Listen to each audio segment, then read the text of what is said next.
अब electro homeopathy college के प्राचार्य डॉक्टर जी वाई शर्मा जी अपनी पुष्पमाला दिखाएंगे।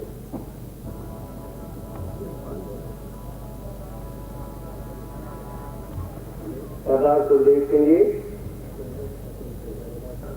श्री सुरेंद्र कुमार जी उप प्रधानाचार्य जी अपनी माला अर्पित करेंगे।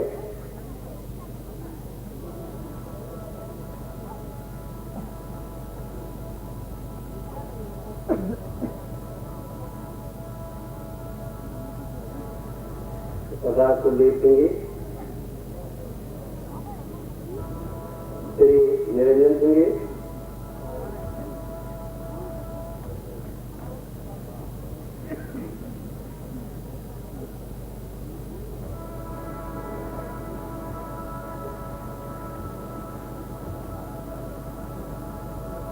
जय गुरुदेव। अब स्वागत की श्रृंखला समाप्त होती है और परम पूज्य स्वामी जी महाराज के वचनों को आप सुने। बच्चियों भगवान के नाम को जोर से बोलेंगे। जय गुरुदेव, जय गुरुदेव।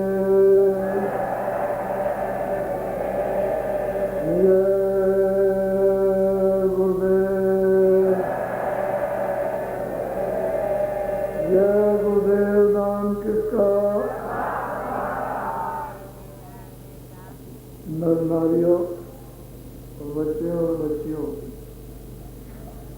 आज का दिन और आज का समय बड़ा ही अति सौभाग्यशाली।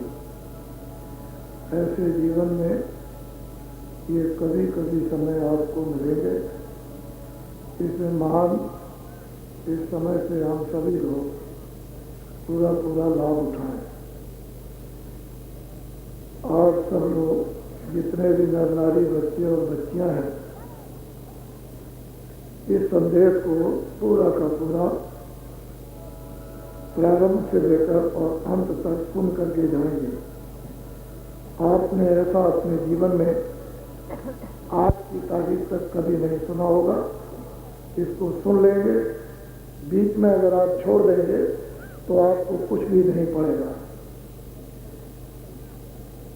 ये मानव जीवन ये बड़ा ही अनमोल है। इस मनुष्य शरीर की प्राप्ति बार बार नहीं होती।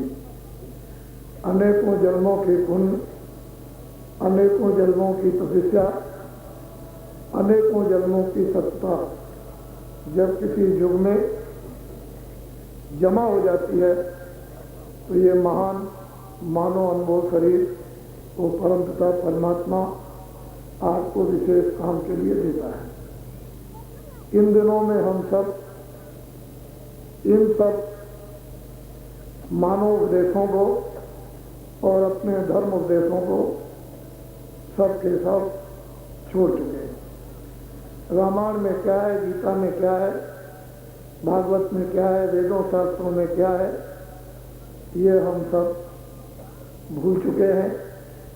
ये हमारी क्रिया केवल बाहरी आंतरिक भाव नहीं, मानवता का शुद्ध बुद्धि विवेक भाव नहीं, अभाव की स्थिति में हम सब के सब चले गए और हमारा पालन और पोषण एक गृहस्थ आश्रम, एक समाज और एक देश में अभाव में हो रहा है। अभाव में ही हम इस समय पर परवरिश पा रहे हैं, अभाव में ही हम दूसरों की परवरिश करते हैं और अभाव में भी हमारी समाप्ति हो जाएगी। जिस अभाव अवस्था में इस समय पर हैं उसमें रामायण गीता भागवत वेदों का न तो बोध हो सकता है, न उसकी क्रिया मानो शांति चिंतन की हो सकती है। इसी तरह से कुरान में या बाइबल में जो कुछ भी लिखा हुआ है वो भी अभाव स्थिति में ही पालन पोषण होने के कारण ये हम नहीं समझ सकते हैं कि वास्तव में उन लोगों ने हमको क्या क्या दिया था और क्या क्या हमको बताया। हम सभी मानव धर्म कार्यों को जब हम भूल चुके हैं तो हमारा मन, हमारी इंद्रियां ये सब विषयों में रत हो गई। इन विषयों में रत होने के कारण ऐसा क्यों बना कि हम जहाँ जहाँ भी पलते और पोसते और रहते हैं, उठते और बैठते हैं, जिस तरह की सोसाइटी, संगत, सोबत हम सबको बचपन काल से मिलेगी, उसी प्रकार का हम अपना अपना क्रिया वातावरण, एक बुद्धि का विवेक विचार, इंद्रियों के और भोगों को हम तैयार कर देंगे, जिससे कि हमारा वो वास्तव में बुद्धि ज्ञान समाप्त हो जाएगा और भोगी भोग केवल हमारे पास रह जाएंगे।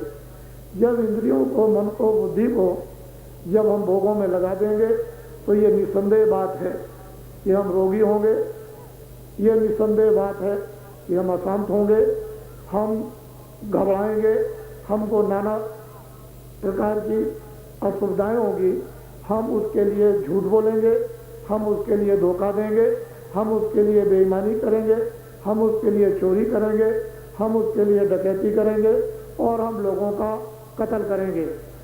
ये हमारे इस समय वर्तमान मानवता की स्थिति ये है जो आपके सामने नगे नाच है। अब इससे ये पता चलेगा कि हम वास्तव में ईश्वर चिंतन की तरफ कदाप नहीं है, बिल्कुल उसके विपरीत इंद्रियों के भोगों में रत हैं।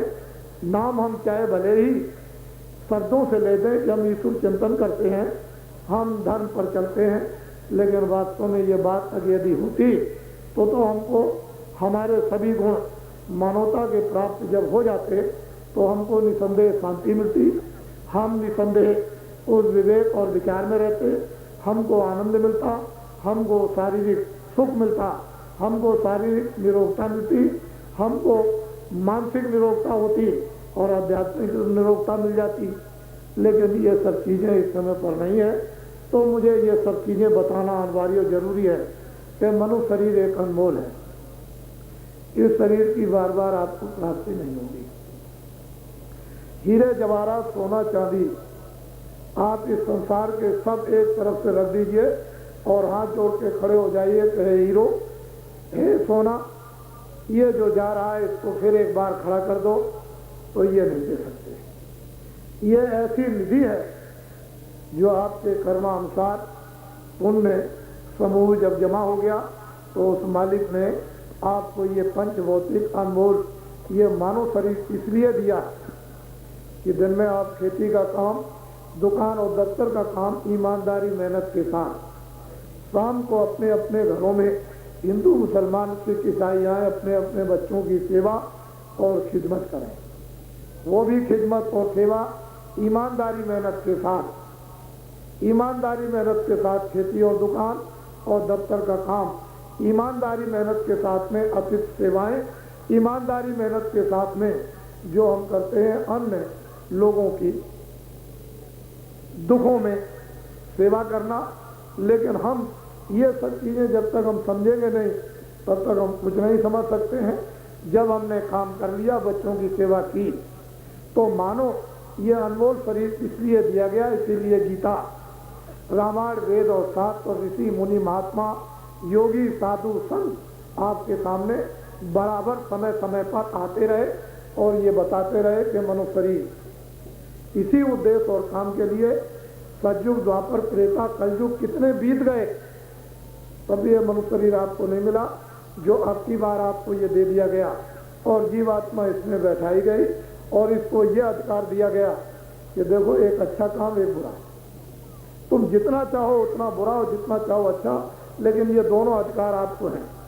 पाप भी तुम करो, उसके लिए कोई रोक टोक नहीं, और पुण्य भी करो तो उससे कोई रोक टोक नहीं। आँख से अच्छा बुरा देखो, कोई भी रोक टोक किसी तरह की नहीं। वाणी से अच्छा बुरा बोलो, मन से अच्छा संकल्प करो बुरा, और बुद्धि से अच्छा विचार करो बुरा, हाथ पैर से अच्छा काम या बुरा करो, उसकी तरफ से कोई बंधन नहीं। ये दो काम आपको पूरे पूरे अधिकार के श्लोक में पंच भौतिक शरीर में आपको दे दिए। लेकिन जो भी आप अच्छे बुरे काम करोगे उसके यहाँ सब लिखा जाना। ये जो कुछ भी आप देखते हो ये क्या है? ये जो कुछ भी बाहर की दोनों आंखों से शारीरिक दिखाई दे रहा, ये सब माया की छाया, इसमें माया नहीं है। आप यदि ये सोचते हो कि इसमें वास्तव में माया तो चेतन होती है, माया में तो आनंद होता है, माया में शक्ति होती है, माया में ज्ञान होता है, और इसमें नहीं। ये उसकी छाया है, जड़ है। और ये क्या है? ये भी छाया। लेकिन ये चलता फिरता बोलता क्यों है? कि वो परमात्मा की वो सत्ता, जो जीव सत्ता है, चेतन, वो इसमें बंद कर दी गई। उसी के कारण ये शरीर चलता फिरता, सुनता, देखता, बोलता। इसी चीज को समझने के लिए बड़ी बड़ी पुस्तकें, मजहब और धर्म की पुस्तकों को और ऋषि मुनि, महात्मा, साधु, संत, ज्ञानियों को आपके सामने भेजा गया कि यही बात आपके समझ में आ जाए। तो ये माया की छाया है, जिसको आप कहते हो कि मेरी धोखा हो जाए, समय खराब कर दोगे, भूल जाओगे, रो पड़ोगे, चिल्ला पड़ोगे, गाली दोगे, झूठ बोलोगे, धोखा दोगे, कहोगे मेरी। ये छाया आपकी कभी नहीं। इसी बीच में काम, क्रोध, लोभ, मोह और अहंकार उत्पन्न हो जाएगा, किसी को मार दोगे या तुम मर जाओगे, कुछ हाथ नहीं पड़ेगा। इसी बीच में जिस उद्देश्य के लिए आपको भेजा गया था, आपकी बात, ये मनुष्य अनमोल शरीर पा करके अपनी जीवात्मा के लिए भी, जैसे शरीर के लिए ये सब सामान आप इकट्ठा करते हो कि हम शरीर को भोजन देंगे, कपड़ा देंगे, दवा देंगे, रहने को स्थान दे देंगे, ये सब चीजें आप सोचते हो, जमा करते हो। इसी तरह से आप इस मनुष्य शरीर के द्वारा अपनी आत्मा के लिए कुछ आत्मिक धन, रूह का गिजा, रूह का खजाना आप यदि प्राप्त कर लेते तो सुंदर से सुंदर सौभाग्यशाली न बन जाते। उसके लिए आपने कुछ नहीं किया। इसी बीच में आपका वक्त और समय पूरा हो गया। उसे क्या परवाह? हिंदू, मुसलमान, सिख, ईसाई, अनपढ़ और पढ़े लिखे और छोटे बड़े, उसको तो ये कुछ नहीं है। उसने देखा कि समय इनका पूरा हो गया। बड़े तुम चक्रवर्ती राजा हो, सारे गाँव से भाई हो, समय पूरा हो गया, वो राजा चक्रवर्ती है, जाओ उसका मकान खाली करा लो। तो सीधे सिपाही दौड़े और आवाज लगाई। उनकी आवाज उसको तो सुनाई देगी, लेकिन आसपास में जितने भी फौज फाटा घर वाले होंगे, उनको कोई उसकी आवाज नहीं। उनकी आवाज को सुनकर के वो राजा कंपायमान एकदम, जब वो सामने खड़े हो जाएंगे, वो शकल और सूरत लेकर के सामने, तो आंखें अंधी और कान बहरे और बुद्धि पागल, वो कहेंगे देखो मालिक का हुक्म हो गया, मकान खाली कर। आपको खाली करना तो आता नहीं है। अगर आप खाली करना आता तो खाली कर देते, लेकिन आपकी तो मोह, ममता और आसक्ति जड़, इन जड़ वस्तुओं में, माया की छाया में लिप्त हो गई, तो आप खाली कैसे करोगे? वो फिर क्या कहेंगे, भाई 1 ही मिनट का हुक्म है, जल्दी खाली करो। आप खाली नहीं कर सकते हो, ये गला आपका जोर से दबाए। जैसे ही गला दबाया तो ये सब हड्डियां आपकी जितनी भी है, ये सब चट चट, लकड़ी क्या चटकती है, बम क्या आवाज करता है, ये गोले क्या आवाज करते हैं, कुछ नहीं, चट चट चट। 1 मिनट के अंदर मन को, बुद्धि को, चित्त को, प्राणों को, जीवात्मा को इस किराए के मकान से निकाल पाए। क्या तुमको हिंदू, क्या मुसलमान, क्या राजा और क्या रंग, 1 मिनट में निकाल बाहर कर दिया। वो राजा धड़ाक से जमीन पर गिरा। जब राजा ही गिर सकता है तो तुम्हारे पास क्या है? लोग गिरे, फौरन घृणा हो गई, नफरत हो गई, लोग जल्दी से कपड़ा लाए, फौरन डाल दिया। हिंदू और मुसलमानों ने कपड़ा डाल करके गांव के बाहर ले गए। एक ने गड्ढा खोदा, उसने दफना दिया, दूसरे ने लकड़ी इकट्ठी की, उस पर रख करके उसको जला के रख दिया। अब मैं ये आपको बताना चाहता हूँ कि देखिए, ये मकान, मकान का सामान, ये बगीचे, ये जानवर, ये दोस्त और मित्र और भाई बहन, ये जात और हिंदू और मुसलमान और अंग्रेजी और हिंदी और उर्दू और संस्कृत, ये जो आपका था, जिसने इकट्ठा किया था, वो जला के राख कर दिया, इसका नाम और निशान बना। तो अब आप बताओ, आपने अपने लिए क्या किया? हमको यही बात आपको बता दी। ये तो आपने इसके लिए किया था, ठीक है, मैं भी मना नहीं करता हूँ। तुम खूब काम करो दिन में, खेती का, तुम 1000 मन घर में अनाज रखो, मैं मना नहीं करता। तुम खूब अच्छी तरह से दुकान करो, तुम 20 करोड़ अपने घर में रखो, हमको मना नहीं करना। तुम नौकरी करो, उसमें से बचत करो, उसमें से 10 लाख जमा करो, और जितना खाना खाओ, जितना तुम कपड़े पहनो, जब मकानों में रहो, तो मुझे तो इससे कोई आपके लिए परहेज नहीं। बच्चों की सेवा करो, आए गए का सत्कार, लेकिन बुद्धि को आपको जगाना तो चाहिए। इस बुद्धि से समझना चाहिए कि जितनी भी हम इन वस्तुओं को इकट्ठा करते हैं इस शरीर की हिफाजत के लिए, रक्षा के लिए, तो बुद्धि से उसको विवेक तो होना चाहिए। फिर आपको ये सोचना है विवेक के द्वारा कि भाई मेरा तो भागी बना है, मेरी प्रारब्ध बनी, मेरी तकदीर बनी, मुझे एक एक सामान एक एक श्वास पर मिलेगा। इस शरीर की रक्षा के लिए जितना सम्मान मिलना उतना सम्मान मिलेगा, जितनी सेवा मिली उतनी सेवा मिलेगी, जितनी सेवा करनी उतनी आप सेवा करेंगे। अब तुमने जो शरीर पाया उसका जो अधिकार मिला वो नवीन कर्म, नवीन कर्मों को करने के लिए, नवीन काम को करने के लिए तो विवेक बुद्धि से ये सोचना है आपको कि बुरा क्या और अच्छा क्या, पाप क्या और पुण्य क्या। तो रामायण कहती है झूठ मत बोलना, धोखा मत देना, बेईमानी मत करना, चोरी मत करना, तुम दुराचार मत करना, कुदृष्टि से मत देखना, कत्ल तुम मत करना। तो क्या करना? तुम दया करना, सेवा करना, आदर करना, भूखों को भोजन देना, प्यासों को पानी देना। तुम मतलब यह है कि छोटों से प्यार करना। और तुमको ये बताया गया विवेक में कि भगवान का तुम उसी समय के अंतर्गत समय बचाकर तुम भगवान का भजन करना। तो तुमको तो ये किसी ने बताया नहीं कि पाप और पुण्य लो इसमें लग गए। आपको मिला क्या?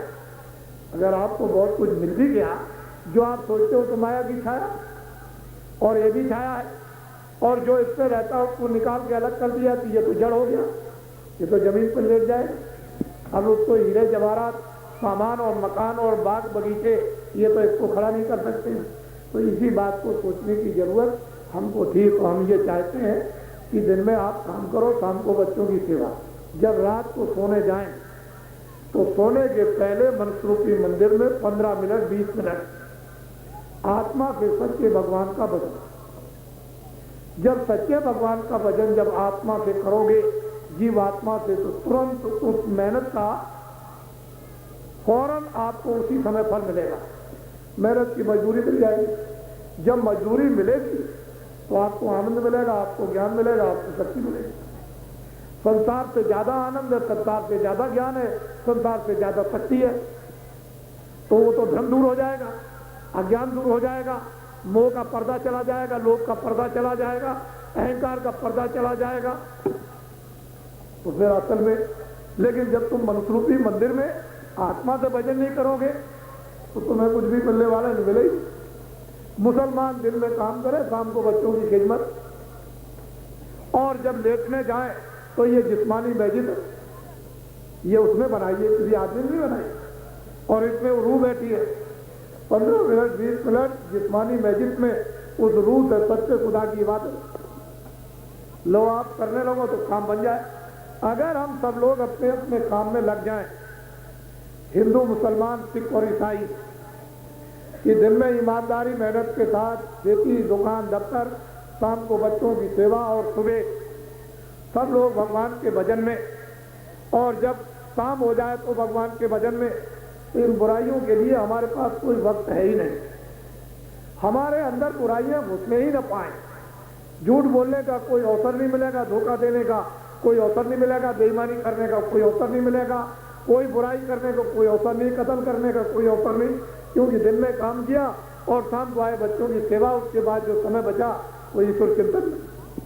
तो रोग चला जाएगा, बीमारी चली जाएगी, परेशानी चली जाएगी, झगड़े चले जाएंगे, विवाद चले जाएंगे, आलोचना चली जाएगी, कत्ल चला जाएगा, चोरियां चली जाएंगी, झगड़े जात विवाद की संकीर्णता चली जाएगी। आपने तो कुछ नहीं किया, सब ऐसे बैठे रहे। मेरी बात मैं आपको अनमोल चीज देने आया हूं, ऐसी चीज नहीं जो आपने कभी नहीं पाई। मैं तो ये बताना चाहता हूं कि हीरे जवाहरात, इस कण कण को आप बना लीजिए हीरा, मिट्टी के कण को, और एक तरफ से इसको दान में दे दीजिए, तो आपको वो वस्तु नहीं मिलेगी जो आत्मा का भंडार है, जो रूह का खजाना है, वो आपको नहीं मिलेगा। इस जड़ वस्तुओं को जिसको आपने धन बना रखा है, इससे वो मिलने वाला नहीं है, वो तो अलग चीज। ये तो आपने मन ने मान लिया, किसी चीज को भी आप मान लीजिए कि बहुमूल्य चीज है, मान लीजिए उसको, वो मान ली जाएगी, लेकिन वो बहुमूल्य तो नहीं हो जाएगी। तो जो असली खजाना था ये मंसरूपी मंदिर में भरा हुआ था और उसके लिए गेट बंद हो गया, फाटक बंद हो गया, दरवाजा, और कोई ऋषि, कोई महात्मा, अनुभवी, वो सत्पुरुष जो है उसको प्राप्त करने वाले कभी कोई मिले नहीं, तो तुम इसमें फंस गए। अब ऐसे फंसे हो कि तुम्हारे ऊपर में ऐसा भूत सवार हुआ कि जिसने तुमको चकनाचूर कर दिया। ऐसा भूत सवार हुआ, तुमको नहीं मालूम कि आज के 50 साल पहले कलयुग अपना ये दांव लगा रहा था कि किसी तरह से इन सब के ऊपर मेरा आधिपत्य हो जाए, मेरा अधिकार हो जाए। उस समय पर आप क्या करते थे कि आप में सत्य था, आप में दया थी, आप में प्रेम था, आप में सत्कार था, आप में सेवा थी, आप में सद्भावना थी। आप पूजा करते थे, चाहे किसकी पूजा करो, भगवान को मानते थे, रामायण पढ़ते थे, गीता पढ़ते थे, कुरान पढ़ते थे, मंदिर में जाते थे, मस्जिद में जाते थे, गंगा स्नान करते थे, तब कलयुग का दांव लगता नहीं था। उस समय पर एक आदमी कमाता था और 15 आदमी घर में बैठ के खाते थे। हमने तो वो जमाना देखा कि 1 रुपए का 60 किलो चना, 60 किलो गुड़ और 60 किलो चावल बाजारों में बिकता था, और 1 रुपए का 80 किलो जौ बाजार में बिकता था मेरे सामने। तो आप क्या बताओगे, मेरे सामने मिलता था। आप छोड़ दीजिए, न इस तरह का झूठ था, न इस तरह का छल था, न इस तरह का कपट था, न इस तरह की बेईमानी थी, और न इस तरह की चोरी थी, न इस तरह की डकैती थी। ऐसी बीमारियां भी नहीं थी, इस तरह के दुराचार भी नहीं थे, ऐसे झूठे मुकदमे और झूठी गवाहियां भी नहीं थी। मैंने तो वो जमाना देखा। और शुद्ध प्योर 1 तोला सोना 12 रुपए का मेरे सामने बहुत दिनों तक बिकता है। और ये देवियां बैठी हुई है, ये नाक में पहनती थी, कान में पहनती थी, गले में पहनती थी, हाथों में, और ये सब जेवर उतर गया। मैंने देहातों की देवियों को देखा है। जब राजस्थान में जाता हूं तो पहले जब जाता था तो यहाँ खड़े 1-1 किलो के पहनती थी, अब वो भी उतर गए। मैंने ये देखा था, ये किसकी शोभा थी लक्ष्मी, ये किसकी थी, देवी की। इसकी जल, पृथ्वी, अग्नि, वायु, आकाश, ये 5 देवता हैं। अगर आप इस लक्ष्मी को और देवी को ठीक से नहीं रखोगे तो आपका क्या, फिर आपकी क्या चीज छूट नहीं सकती। एक घड़ा तो इसी से तैयार होगा, तो जब आप इस घड़े को आप खराब कर दोगे तो फिर क्या इसमें से निकलेगा? चोर निकलेंगे, धोखेबाज निकलेंगे, बेईमान निकलेंगे, और झूठे निकलेंगे, और कतली निकलेंगे, दुराचारी निकल जाएंगे। जब हवा ही खराब हो जाए तो आपने इनकी देखरेख की, आपने अपने दायित्व को निभाया मानवता का। एक छोटा सा परिवार जो ऋषि मुनियों ने आपको एक व्यवस्था बना करके और भरपूर आपने मानवता में एक ज्ञान भरा था, सब चीजें भर करके रखी थी कि इनको निकलने मत देना, और निकलने के लिए जब कोई भी ऐसी चीज आए तो फौरन इसको भर लेना, और भर करके दूसरी चीज इसमें रखना नहीं। वो सत्संग, धर्म, उपदेश जगह जगह महात्माओं के होते रहते थे, और आपको वहां जाना चाहिए था, लेकिन कुछ नहीं, सब खत्म कर दिया बिल्कुल। तो देखा महात्मा भी आना जाना बंद कर दिया, उनके धर्म उपदेश हो गए, बंद हो गए। उनके जो रामायण गीता में जो लिखा हुआ था वो भी आपने सुनना बंद कर दिया, और उसके अनुसार करना भी आपने बंद कर दिया। तो आपका मन तो, बुद्धि और चित्त तो निर्मल रहा नहीं, इंद्रियां आपकी निर्मल नहीं रही, अंतःकरण निर्मल, तो आप करोगे क्या? ये माया की छाया के पीछे पड़े, धोखा दे दो, मार दो, काट दो, गाली दे दो, लूट लो, कत्ल कर दो, जानवर मार दो, आदमी मार दो, स्त्री मार दो, बच्चों को मार दो। अच्छा, आखिर क्या करोगे मारकर? मान लो अगर तुमको सब मिल गया तो तुमको भी तो मारने वाला कोई है, वो 2 मिनट में तुम्हारा 2 मिनट में दबाया करेगा, मिनट भी नहीं लगेगा। तो फिर ये क्या करोगे? सब कुछ इतना उत्पात और इतना अत्याचार और इतना, मतलब ये है कि ये करोगे तो क्या मिलेगा? ये तो क्रूरता है, क्रूर। जब क्रूर बुद्धि होगी और क्रूर भाव हो जाएंगे तो आप करोगे क्या? मिला क्या? तुमको नहीं मालूम? ऐ मुसलमान, ये जिस्म खुदा ने इबादत के लिए दिया है, ना कि गुनाहों के लिए। आए हिंदू, ये मनुष्य शरीर अनमोल परमात्मा ने भगवान के वजन आत्म कल्याण के लिए, मुक्ति और मोक्ष के लिए दिया है। ये मौका है, इसमें बैठ करके अगर तुम अपनी आत्मा के लिए न कुछ कर सके तो तुम बड़े दुर्भाग्यशाली। फिर तुमको कोई मनुष्य नहीं कहेगा। मैं बहुत दिनों से बहुत कुछ देख रहा था और मैं तो एक अच्छे काम में लगा था। मैं अंग्रेजों के वक्त में था, मैंने उनकी व्यवस्था देखी, उनका न्याय देखा, उनका वितरण देखा, उनके चाल चलन देखे, उस समय पर उनका व्यापार देखा। उस समय मैं ये सब कुछ देखता था, लेकिन हिंदुस्तान में एक नई आवाज़ उठी कि नहीं, तुम लोग कोई सुखी नहीं हो, हमारा राज होगा, हमारा नियम कानून होगा, हमारी व्यवस्था होगी, हमारा धर्म होगा, हमारे मंदिर मस्जिद होंगे, हमारे मतलब ये है कि गंगा और देवी देवता और फरिश्ते होंगे और हम सबको आज़ाद कर देंगे। स्त्री पति के बंधन में नहीं, पति स्त्री के बंधन में नहीं, बच्चे माँ बाप के बंधन में नहीं, मुसलमान हिंदुओं के बंधन में नहीं, हिंदू मुसलमान के बंधन में नहीं, छोटे बड़ों के बंधन में नहीं और बड़े छोटों के बंधन में नहीं, विद्यार्थी आचार्यों के बंधन में नहीं, आचार्य विद्यार्थियों कुछ बंधन में नहीं, सब लोग आज़ाद हो जाएंगे। आवाज़ उठी। लोगों ने सोचा, क्योंकि तुम लालची तो थे ही, सोचा हो सकता है कि शायद कुछ बड़ी चीज मिल जाए, तो लालच बुरी बला, तुम लालच में आ गए। आवाज़ उठी, सबका एक निशाना हिंदू मुसलमान का बन गया कि भाई देश आज़ाद होना चाहिए, आज़ाद होना चाहिए। और 30 साल तक मैंने उसको देखा। 48 में आज़ादी मिल गई और अब इतने दिन, अब करीब करीब 39 साल लगभग हो गए। 37 साल तो खत्म हो गए। मैं 37 वर्षों से भी देख रहा हूँ, उससे ऊपर हो गया। तो 30 साल वो देखे और 37 साल ये, और उसके पहले देखा कि भाई अब आपको क्या, अब आपने क्या आपको मिला। पहले ठीक था, देश को आज़ाद करना था, बड़े बड़े लंबे चौड़े भाषण हुए, बड़े उपदेश हुए कि सब सुखी हो जाएंगे, सब समृद्ध हो जाएंगे, सब न्याय पर चलेंगे, सब धर्म पर चलेंगे, सब में प्रेम होगा और कोई भी चोरी नहीं करेगा और कोई डकैती नहीं करेगा और कोई कत्ल नहीं होगा। किधर गए भाषण आपके? ये किस तरह चले गए? इतना जोर शोर से 37 वर्षों के अंदर आज़ादी मिल गई।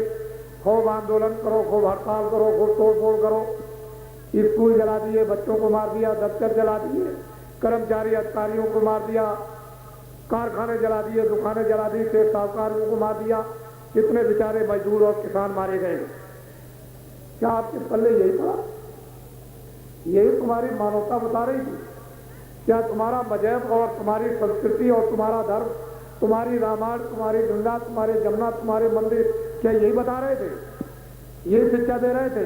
इतनी बड़ी मेहनत, इतना बड़ा कठोर तप उन ऋषियों मुनियों ने हम सब के लिए किया था और ऐसी व्यवस्था का निर्माण किया था कि आप उसके अनुकूल चलते, आपको जरा भी तकलीफ नहीं थी, जरा सा भी कष्ट नहीं था, जरा से भी अशांति नहीं थी, जरा सी भी बेचैनी नहीं थी और जरा सी भी किसी तरह की दुर्व्यवस्था नहीं थी। लेकिन आपने तो व्यवस्था को तोड़ दिया, तोड़कर चल पड़े। तो फिर जब लकीर से बाहर जाओगे तो आगे क्या होगा? सीता हरण हो जाएगा। अब क्या हो गया? तुम्हारा हरण हो गया। सीता तो चली गई, लेकिन तुम भी चले गए। अब आपने क्या किया?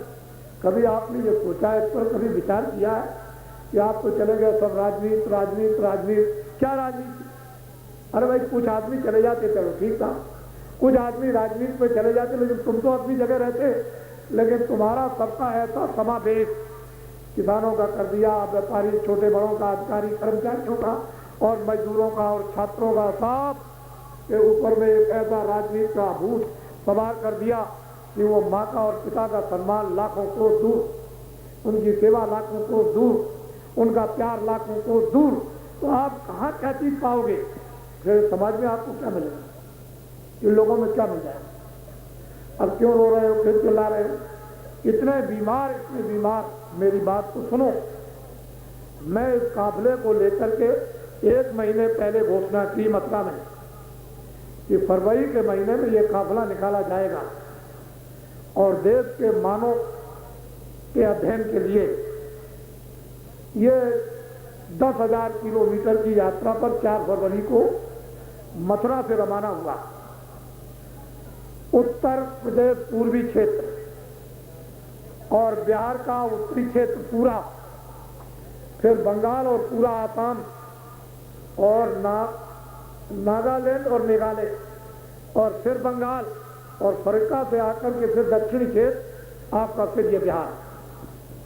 मुझे उभर करके इन सड़कों पर इतना आदमी आया है, नर नारी बच्चे और बच्चियां, कि मैं अगर उसकी कतार लगा दूं, आज 45 दिन पूरे हो गए, जहां जहां जिन सड़कों पर मैं घूम करके आया उन सड़कों से एक लाइन से कतार लगा करके खड़ी कर दी जाए तो आदमी बच जाएगा और कतार पूरी लग जाएगी।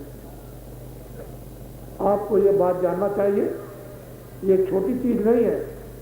उसके लिए मैंने यह अध्ययन किया, दया कर दो, बड़ी तकलीफ, बड़ी बीमारी, बड़े परेशान, मारे जा रहे, सताए जा रहे, बड़ी गरीबी, जो सड़कों पर आया तो बगैर चिल्लाए दिया, दुआ दे दो। मुसलमान भी आए, तमाम मुसलमान, उनकी औरतें, हिंदुओं की औरतें, उनके बच्चे, हिंदुओं के बच्चे, ये तमाम सड़कों पर आए और ये आवाज लगाई, बड़ी तकलीफ, दुआ दे दो, आशीर्वाद दे दो। तो मैंने कोई छोटा अध्ययन नहीं किया, मैं लोगों को दिखाने के लिए निकला हूं कि तुम बाहर देख लो और अनुभव करो सब। 10,000 किलोमीटर ये साधारण चीज नहीं, और 12 प्रांत ये साधारण नहीं, और 90 दिन लगातार चलना। और मैं ऐसी बड़ी बड़ी मीटिंगों को 28, 29 डेली करता हूं। किसी दिन अकस्मात जब मैं बहुत थक जाऊं तब हो सकता है कि 10, 15, 20 मैं बड़ी बड़ी मीटिंगें, और उसके बाद मुझे लोग छोड़ते नहीं। तो आप मेरी बातों को पूरा सुन करके जाइएगा, आप घबराइए नहीं, मैं ऐसी चीज दूंगा जो आखिर में कहेंगे कि वास्तव में ये चीज हमको कभी मिली नहीं। बड़े ध्यान से आप सब लोग देशवासी, हिंदू, मुसलमान, सिख, ईसाई, सब लोग सुनो। पहले तो हमारे देश की और समाज की और परिवार की अगर समस्या का समाधान अगर आप चाहते हो कि हमको वास्तव में इसमें शांति मिले और हमको संतोष मिल जाए, हम लोग निरोगी हों, झगड़े झंझट से हम मुक्त हो जाएं और खेती और दुकान और दफ्तर का काम करें और हम अपने बच्चों का पालन पोषण शांति समय में करें, शांति रूप से, तो हमारी बात का पूरा आपको सुनना पड़ेगा। पहले तो देश की ये जनगणना होनी चाहिए कि भारत में जनसंख्या कितनी है। अगर जनसंख्या का समाधान हो गया तो खेती वालों को परेशानी नहीं, दुकान वालों को परेशानी नहीं, दफ्तर वालों को परेशानी नहीं, राज करने वालों को परेशानी नहीं। लेकिन अगर भारत की जनसंख्या की गणना नहीं हुई तो खेती वाला पिस जाएगा, दुकान वाला पिस जाएगा, दफ्तर वाले पिस जाएंगे, नौजवान पिस जाएंगे, राज वाले पिस जाएंगे। ऐसा आमा तैयार कर दिया कि सबको फूकना है और फूटा हुआ निकलेगा, उसमें कोई घड़ा साबित निकलेगा नहीं। ये आप ध्यान में रखिएगा। तो अभी तक तो हम भी सोचते थे कि लोग बड़ा चिल्ला रहे थे, 70 करोड़, 70 करोड़, 70 करोड़, 70 करोड़, लेकिन मैं उस पर विचार कुछ नहीं कर रहा था। मैं विचार नहीं, मैं तो चुपचाप था, एक मौन, ऐसे जैसे आके देखती हूँ और आंधी हूँ, 70 करोड़, 70 करोड़, 70 करोड़। लेकिन अभी थोड़े दिन पहले एक होटल निकली दिल्ली से और बड़ा उसका जोरदार शब्दों में यानी आपके सामने आया कि 42.5 करोड़ लोगों को मत देना है, ये लीगल है, इसमें काट ना हम कर सकते ना आप। और मैं बहुत दिनों से ये सुना हूं कि नसबंदी चल रही, नसबंदी चल रही, आदमियों की और स्त्रियों की नसबंदी चल रही और जनसंख्या बढ़ रही, जनसंख्या बढ़ रही, जनसंख्या बढ़ रही, नसबंदी चल रही, नसबंदी चल रही, इसलिए उसका निदान हो रहा, निदान हो रहा। हम भी ठीक है, हम भी सोचते थे हो ही रहा होगा। लेकिन जब यह होटल लिस्ट निकली और रेडियो और अखबारों पर बड़े जोरदार शब्दों में आया कि आप लोगों को सबको हिंदुस्तान के 42.5 करोड़ लोगों का अपना मताधिकार का प्रयोग करना, तब मैं सोचने लगा कि अरे ये क्या बात है, 42.5 तो सीधा सीधा यही हो गए। और जिसके 10 बच्चे, जिसके 9 बच्चे, जिसके 8 बच्चे, जिसके 7 बच्चे, जिसके 6 बच्चे और जिसके 5 बच्चे, ये तो ऊपर छोड़ दीजिए, जिसके 1 और 2, 3 छोड़ दीजिए, नीचे के 1 और 2 और 3 हटा दीजिए, और 5 से और वो 10 और 12 ऊपर उनको हटा दीजिए। एक एवरेज बच्चों का निकाल लीजिए बीच का औसत। एक परिवार में माँ बाप के साथ 4 बच्चे, उनकी गिनती आप अगर वास्तव में बुद्धिमान है, ब्रेन रखते हैं आप, तो 1 अरब 60 करोड़ सीधा सीधा निकाल, और 42.5 करोड़ वो ज्वाइंट कर दीजिए, जोड़ दीजिए, तो 2 अरब से आबादी सीधी ऊपर, 2 अरब से ऊपर हिंदुस्तान की आबादी लीकर, और जिनका वोटर लिस्ट पर नाम नहीं और उनके बच्चे नहीं जोड़े जा रहे, उनको छोड़ दीजिए, उनको ऐसे समझ लीजिए चलो गड्ढे में, लेकिन लीगल ले लीजिए, और जो बाहर से आ गए उनको भी नहीं जोड़ा जा रहा। 70 करोड़ 70 करोड़ 70 करोड़ दिल्ली में बैठ करके लोग हिंदुस्तान के जो शासन चलाते हैं वो 70 करोड़ का बजट बनाएंगे, और 2 अरब से ऊपर की आबादी है। मुझे कौन हिंदुस्तान में माई का लाल है जो ये कह देगा कि मैं ये घर की और खेत की और दुकान की और दफ्तरों की और छात्रों की एक व्यवस्था ठीक कर दूंगा? कौन माई का लाल है? कौन छात्रों को काम दे देगा? कौन मजदूरों को काम दे देगा? कौन लोग जो गरीबी को मिटा देगा? कौन मिटाएगा? अगर आपको वास्तव में ये सब निदान करना है तो 2 अरब से ऊपर का बजट बनाइए। मैं ये थोड़ी कहता हूं 2 अरब से ऊपर का बजट बनाइए। कब? पहले तो जनसंख्या की गणना कर लीजिए, और जितनी हो उससे 5 ज्यादा आप बजट बना दीजिए, सारी व्यवस्था बिल्कुल ठीक हो जाएगी। सबको सब चीजें समय समय पर उपलब्ध शरीर रक्षा के लिए सबको हो जाएंगी। फिर 2 रेट की क्या जरूरत है? चीनी का 2 रेट, तेल का 2 रेट, इसका 2 रेट, कपड़े का 2 रेट, सीमेंट का 2 रेट, लोहे का 2 रेट, क्या जरूरत है इसकी? कोई जरूरत? तो आप क्रीम ब्रांड के लोग, ये नीचे से ऊपर तक एक आमा बंधा हुआ ज्वाइंट है, इसको आप कैसे इधर उधर हिला सकते हो? इसी के लिए तो आप पिस रहे हो, रो रहे हो और चिल्ला रहे हो। अभी दिल्ली में शताब्दी समारोह हुआ, बड़े बड़े विश्व के रेडियो भी बड़े जोरदार शब्दों में बोले।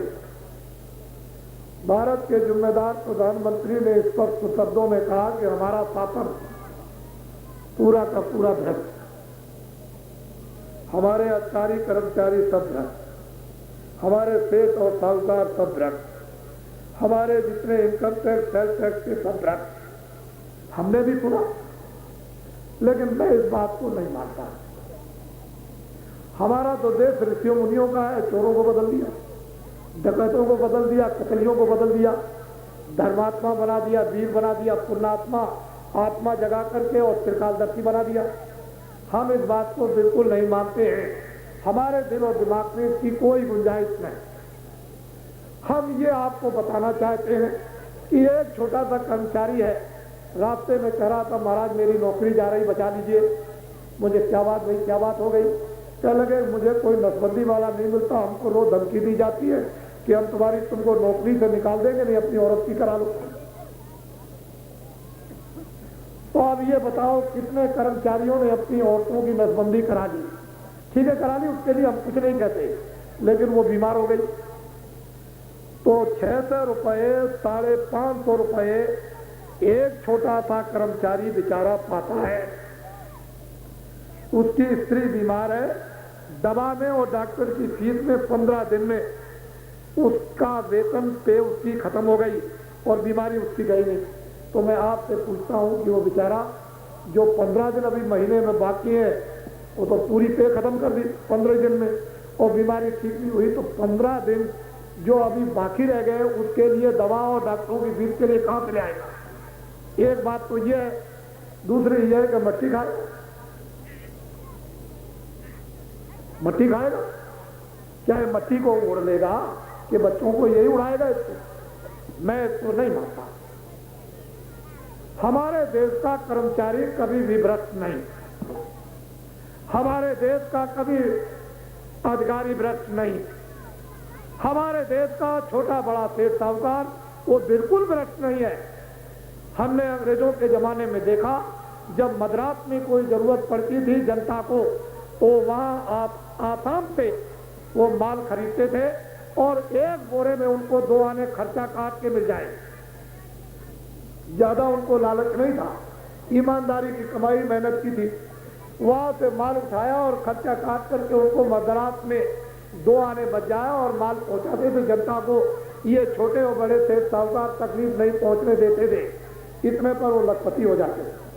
तब तक एक आदमी आया, सेठ जी ये रास्ते में जाते हैं, बड़ी तकलीफ उठाते हैं और आपकी दया और मेहरबानी हो जाए तो एक छोटा सा कुआं बना कर। मुनीम को बुलाया, देखो मुनीम, जनता को तकलीफ होती है, यहाँ लोग जाते आते हैं, लेकिन कुआं बना दो। तब तक एक आया, कह रहे सेठ जी यहाँ बड़े जानवर बेचारे जंगल में चरते रहते हैं, बहुत प्यासे रहते हैं, कोई पास में नदी और तालाब नहीं है, एक सेठ जी आपकी दया हो जाए कुछ एक बावली, ठीक बावली बना। कभी किसी ने कह दिया इस क्षेत्र में कोई भी स्कूल नहीं और बच्चे कहाँ बेचारे, ये बेचारे कहाँ, तो एक छोटा सा एक स्कूल कर नेक और मेहनत की कमाई में ये छोटा दुकानदार और ये व्यापारी इतना बड़ा पुण्य करता था कि सब लोग कहते थे सेठ कितना आदर करता, उसको भी अपने देश के लिए गर्व था। और अब कौन कहता है उनका?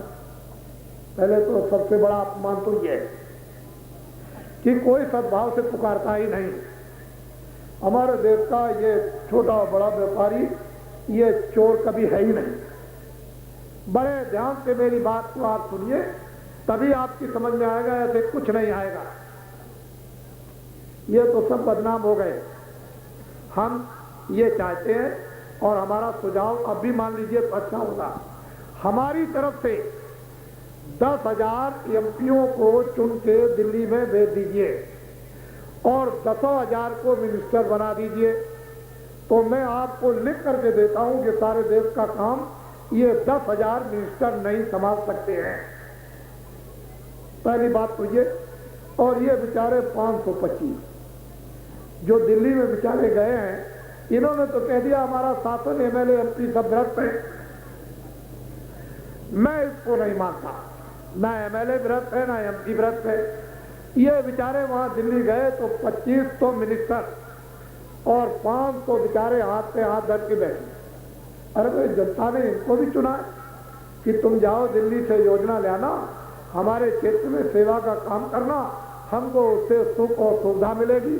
ये जनता ने चुन करके अपनी हार्दिक भावनाओं से भेजा। ये 525 वहां हाथ पे हाथ धर के, और दिल्ली का खर्चा और दिल्ली की महंगाई इतनी जबरदस्त कि उनके बाल बच्चों का पूरा दिल्ली में नहीं पड़ता, हम जानते हैं। फिर उनके यहाँ क्षेत्र का कोई आदमी चला गया तो फौरन अपना वो क्वार्टर छोड़ के बाहर चले जाते हैं। तो वो कहता अच्छा आपकी बार आइए तो हम तुमको देखेंगे। अब बताइए वो बेचारा क्या करे, एमपी क्या करे। तो मैं ये सुझाव आपको देता हूं कि 525 जितने भी एमपी हैं वो बेचारे जब इस घबराहट में आते हैं तो दौड़ते हैं क्षेत्र में, फौरन ये बेचारा कर्मचारी बढ़ा कर आए तो नहीं समझते हो मुझे, मैं शासन में हूं, फिर तू अपनी तेरी नौकरी से तू चला जाएगा, समझ ले। अधिकारी को कहते हैं हम तुमको नीचे उतार देंगे, फौरन दौड़े सेठ साहूकार के पास, तेरा कारखाना बंद कर देंगे, तेरी दुकान में तलाशी दिलवा देंगे। तो ये बेचारे घबरा जाते हैं। तो रोजी रोटी की बात है, इतनी तो हिम्मत इनको है नहीं। महात्माओं का उपदेश तो मिला नहीं कि वे समझ रहे कि हमारी किस्मत में, हमारी प्रारब्ध में हमको कोई परवाह नहीं, ये तो है नहीं है इनको, इसके उपदेश इनको मिला नहीं कि इनको ये हिम्मत आ जाए। तो ये बेचारे घबरा जाते हैं, क्या करें। आप मेरे सुझाव को सब लोग मान लो कि 525 जितने भी एमपी हैं उन सबको समान काम दे दीजिए और काम दे करके क्षेत्रों में उनको दे दीजिए, और वो आएंगे क्षेत्र में, जनता के काम में जोर शोर से जुट जाएंगे। एक तो लाभ ये होगा कि रोजी रोटी उनको पूरी मिल जाएगी। दूसरा लाभ ये होगा कि कर्मचारी अधिकारी सेठ साहूकार को फिर वो दबाने का उनको मौका नहीं मिलेगा, डरवाने का। तो ये कर्मचारी अधिकारी दफ्तर में काम करेंगे अपने आराम से जनता का, और सेठ साहूकार दुकान और कारखाने को ठीक से चलाएंगे। फिर उनको डरने की जरूरत ही क्या है। इनको 525 को सबको काम दे दो, चाहे अध्यादेश जारी कर दो, चाहे कानून बना दो, और जितने भी आपके चाहे पटना में एमएलए हो सबको एक तरफ से काम दे दीजिए। किसी को भी मतलब ये नहीं कि नहीं सबको काम दे दीजिए। इसी तरह से उनकी रोजी और रोटी भी चल जाएगी और वो सबसे बड़ा राष्ट्र का ये लाभ होगा कि आंदोलन नहीं होगा, तोड़फोड़ नहीं होगा, हड़ताल नहीं होगी, दफ्तर नहीं जलेंगे, स्कूल नहीं जलेंगे, कारखाने नहीं जलेंगे, दुकान नहीं जलेगी, कर्मचारी अधिकारी नहीं मारे जाएंगे, बच्चे नहीं मारे जाएंगे और दुकानदार नहीं मारे जाएंगे, किसान नहीं मारे जाएंगे। सबसे बड़ा लाभ ये होगा कि राष्ट्र की संपत्ति की बचत जनता की हो गई और सबसे बड़ी चीज यह है कि जो 2 अरब से ऊपर की आबादी है उसमें 80% किसान जंगल में काम करते हैं, उनके ऊपर में ये बोझा नहीं लगेगा। सारा का सारा 37 सालों का जो आंदोलन, तोड़फोड़, हड़तालों का जो बोझा नुकसान, ये सब किसानों को, जितने टैक्स लगेंगे वो सब किसानों को देने पड़ेंगे। अब इससे जीवन जन, किसान का भी असर, दुकानदार का भी असर, कर्मचारी अधिकारी का असर और नौजवान बच्चे स्कूल में पढ़ते हैं उनका भी असर और जिनके पास खेती नहीं है, मजदूर है, उनका भी असर। उसके साथ हमारे ऐसे आदमी जो बाहर, वो भी सब उसी में पिस रहे, बचने वाला कोई नहीं। ये मामूली चीज नहीं है, इसमें सब एक साथ एक ही माला के सूत्र में सबको दिए गए। शायद हो सकता है कोई एक हाथ छिटक करके कहीं अलग रो रहा हो, चिल्ला रहा हो, बच गया होता है, नहीं तो सब इसके साथ बंधे हुए हैं। और कितनी बड़ी अशांति, कितना बड़ा मानवता का धोखा और कितनी बड़ी ये मानव चरित्र का हिरास और कितनी बड़ी सत्यता का मतलब ये अलोप। अब क्या चाहिए आपको? जब तक मनुष्यता की सब चीजें चली गई तो क्या ये पेट भरना है? जानवर बन लेते, ये पशु और पंछी भी अपने पेट भरते हैं और ये भी अपने बच्चों को पैदा करके पाल पोस के बड़ा कर देते हैं। अगर तुमको मनुष्य शरीर मिला और 5 तत्व तुमको पूरे मिले और बुद्धि मिली और तुमने अगर अपने जीवन को पशु जैसा बना दिया, खाने पीना, देखना, उठना, बैठना, बोलना, चालना और घबराना और रोना, मारना, पीटना, तो फिर आपको कोई मनुष्य नहीं कहेगा, कुछ कहने वाली चीज खत्म। इसलिए आप मेरी बातों को सुने। मैं ये चाहता हूं कि अब भी आप रास्ता बदल दो। देखो नौजवान बच्चों, मैं तुम्हारे लिए भी कुछ कहना चाहता हूं, क्योंकि तुम भी चिल्लाते हो बहुत जोर से, आशीर्वाद दे दो कोई नौकरी मिल जाए, बहुत जोर शोर से चिल्लाते हो बच्चों, मैं जानता हूं। और जब तुम निकलते हो स्कूलों से डिग्री लेकर, हिंदुस्तान के स्कूलों से अगर 1 करोड़ बच्चे निकलेंगे तो 360 मिले तो देश में है, 360 एसपी और 360 डीएम। अच्छा मान लो कि अगर 1 करोड़ निकले तो 1 लाख को नौकरी और 99 लाख बच्चे बेकार।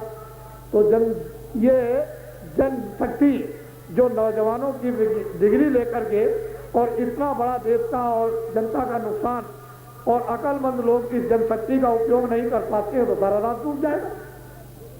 तो ये बच्चे सबके सब रो रहे, इनके साथ जो माँ बाप ने इनको पढ़ाया, खाना नहीं खाया, कपड़े नहीं पहरे, वो रो रहे। अब ये क्या कर दिया? मैंने 80-80 हजार, 60-60 हजार रुपया इनकी पढ़ाई में खर्चा किया, अगर यही बचा करके जमा कर देता तो अब ये मतलब ये बाहर नहीं तो मजदूरी तो कर लेते। ये बेचारे परेशान, माँ बाप भी परेशान, बच्चे भी परेशान, मजदूर भी परेशान, कर्मचारी अधिकारी परेशान और ये किसान परेशान और व्यापारी, सब लोग इस समय पर, मैं सबकी बात कहूँगा मान लो, मैं किसी का कोई अनित नहीं चाहता। अब मैं चाहता हूँ कि कर्मचारी अधिकारी जो 3,000 तुमको मिलते हैं या 3,500 मिलते हैं, मैं एक पाई का हिसाब आपको लिख करके अपनी तरफ से दे दूं कि आपकी तनख्वाह 15 दिन में खत्म हो जाती है। उस 3,000 का 4,000 उसमें आपके पास कुछ नहीं बचता, हमको मालूम है। फिर ये बेचारा 600 रुपए वाला, 500 रुपए वाला ये क्या बचा पाएगा? जो 8 रुपए और 10 रुपए मजदूरी पाता हूँ, बेचारे पास क्या बचाएगा? वो मैं सब जानता हूँ, मुझे सबकी तकलीफ मालूम है और सबकी असुविधा मुझको पता है। ऐसा नहीं है कि मैं कोरी बात लेकर के आपके सामने बैठा हूँ। इसलिए मेरे निदान को आपको आज नहीं कल मानना होगा। मैं ये बराबर ये बता रहा था इनसे कि भाई टैक्स मत लगाओ। ये मेरी आवाज ये 45 दिनों से बराबर चल रही है। मैं बड़ा घनघोर बोल रहा हूँ, डीजल का मत बढ़ाइए, पेट्रोल का मत बढ़ाइए, मिट्टी के तेल का, खाद का मत बढ़ाइए, इसका वो मत बढ़ाइए, भाड़ा मत बढ़ाइए, ट्रेन बस का मत बढ़ाइए, कपड़ों का। लेकिन यह है कि अब बड़ा भारी बोझा पड़ेगा, बड़ा नुकसान, होगा, लेकिन मेरी प्रार्थना अपील पर तो कोई ध्यान देता नहीं। मैं बराबर। तो देखो किसानों, जो तुम्हारे ऊपर में जो बोझा है कर्जे का, वो मैं जानता हूं उस तकलीफ को। तुमने जितना भी कर्जा लिया 37 सालों में, ट्यूबवेल का लिया हो या ट्रैक्टर का लिया हो या हल का लिया हो या तुमने गाय भैंस का लिया हो या तुमने नाली का कुएं का लिया हो, तुमने खाद और बीज का लिया हो, तुमने दवाओं का लिया हो, 35 साल का जितना भी कर्जा तुम्हारे ऊपर लगा हुआ हो, उसका ब्याज, उस कर्जे और ब्याज की परेशानी मुझे पूरी मालूम है। जितना तुम टैक्स जितने लगे उसका तुम दे चुके हो, जितना नुकसान देश में हुआ वो तुम दे चुके हो। तुम इतना दे चुके हो वो एक पाई के बराबर है। तो किसानों, तुम मेरा साथ दे दो। इसमें तो क्या तुम्हारा नुकसान है? जब कोई वादा करने वाला आए, जब कोई प्रतिज्ञा करने वाला है, मुझे तो कुछ नहीं चाहिए।